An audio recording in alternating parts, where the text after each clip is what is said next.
दोस्तों नमस्कार। अगर आपको मशीनों को बाहर से मंगवाना है तो आप कैसे मंगवाएंगे। हाँ दोस्तों, आज के समय बहुत सारी कंट्री हैं, चीन है, जापान है, कोरिया है, सिंगापुर है, वहाँ से भारत के अंदर मशीनें लाई जाती हैं, बाहर से मंगवा कर भारत में लाई जाती हैं। तो कैसे आप मशीनों को मंगवा सकते हैं, क्योंकि बहुत सारी जो मशीनें हैं हम जानते ज़रूर हैं पर वो भारत के अंदर नहीं मिलती हैं, वो बाहर से ही आती हैं।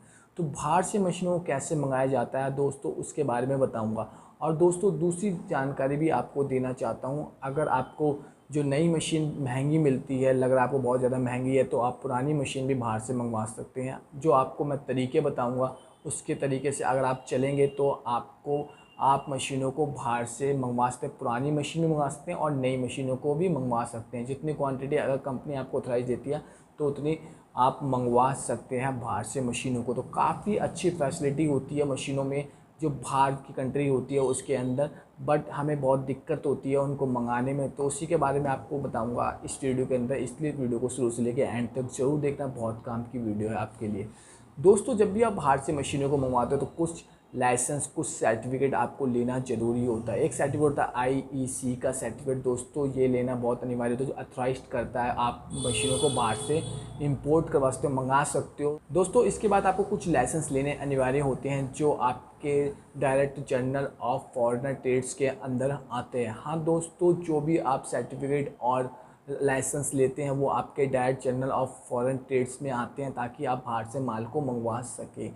तो ये जो चीज़ होती है मेन, आपको इसको पूरा फोकसली आपको ध्यान से करना है। और भारत के अंदर बहुत से ऐसे क्षेत्र हैं, बहुत से ऐसे कंट्री हैं जहाँ से माल मंगाया जाता है, जैसे चीन, आपका जापान, कोरिया, सिंगापुर। यहाँ से बहुत ज़्यादा क्वांटिटी में मशीनें और इलेक्ट्रॉनिक आइटम्स मंगाए जाते हैं। तो आपको पहले इन सर्टिफिकेट को तैयार करना होगा ताकि आप मशीनों को मंगवा सको।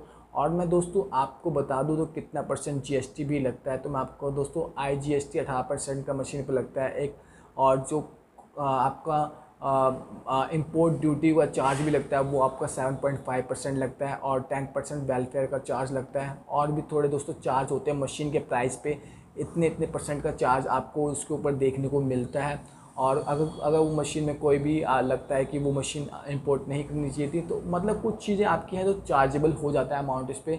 और तो इसलिए आपको पहले इसको चार्जेस को भी पढ़ना होगा ध्यान से कि कितना % चार्ज उस मशीन के ऊपर जब आप मंगाएंगे तो कितना % चार्ज उस पर लगने वाला है। तो कई सारी चीज़ें जो होती हैं आपको ध्यान रखना है, क्योंकि मशीन का प्राइस अगर मान लें 8-9 लाख रुपया, उस पर IGST 18% लगेगा, उस पर आपका 7.5% कॉमन ड्यूटी चार्ज भी लगेगा, उसके बाद आपका वेलफेयर चार्ज 10% लगेगा। और भी चीज़ें अगर मशीन के रिगार्डिंग है, चार्जेबल है, तो वो आपको पे करनी होगी।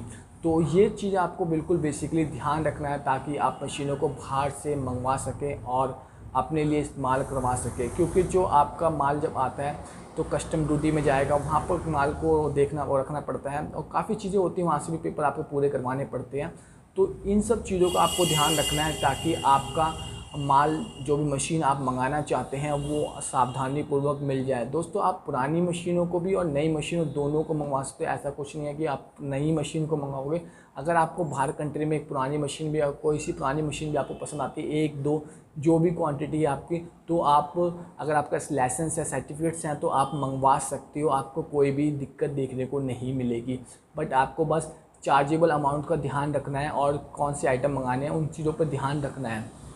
आपको अदर कंट्री में भी बात करनी है, वहाँ के जो कंपनीज़ के पर्सनस होते हैं उनसे बात करनी है, फिर वहाँ से जो भी कैसे इंपोर्ट होगा और कहाँ कौन सी वहाँ की इंपोर्ट ड्यूटी में, पहले वहाँ के कस्टम में जाएगा, फिर यहाँ के कस्टम में आएगा। तो मतलब कि दोनों के कम्युनिकेट करने के बाद माल यहाँ पर आता है, फिर आपके पास थर्ड में आपके पास माल भेजा जाता है, जहाँ पे आप अपने लोकेशन पे माल मंगा रहे हैं, जिस भी एड्रेस को आपने मेंशन किया होगा, पेमेंट करने के बाद उस लोकेशन में माल को भेजा जाता है। तो आपको एक्टिव रहना होगा। आप चीन, सिंगापुर, जापान कहीं से भी माल मशीनों को मंगवा सकते हो दोस्तों, और आसानी से पुरानी मशीन और नई मशीन, आप कोई सी मशीन को मंगा सकते हो और अपने लिए इस्तेमाल कर सकते हो, अपने लिए भी और दूसरों को मशीनें बेच भी सकते हो। ऐसा नहीं कि अपने लिए मशीन मंगा सकते हो, आप दूसरों को भी आप डिस्ट्रीब्यूटर बन सकते हो उस मशीन के, और मार्केट में उन मशीनों की सप्लाई करके बेच भी सकते हो। हाँ दोस्तों, अच्छा प्रॉफिट होता है अगर आप अच्छी यूनिक मशीन ढूंढ पाते हो और जो ग्लोबली काम की है। काफ़ी चीज़ें हैं जो मार्केट इंडिया में नहीं है, आप अगर बाहर कंट्री में ढूंढ पाते हो तो और उसको ले ला पाते हो, अपने पास रखते हो अपने वेयर हाउस के अंदर,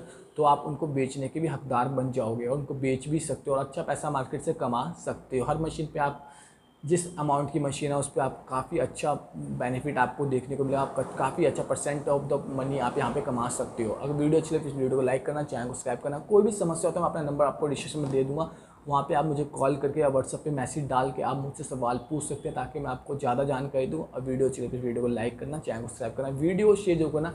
थैंक यू गाइस।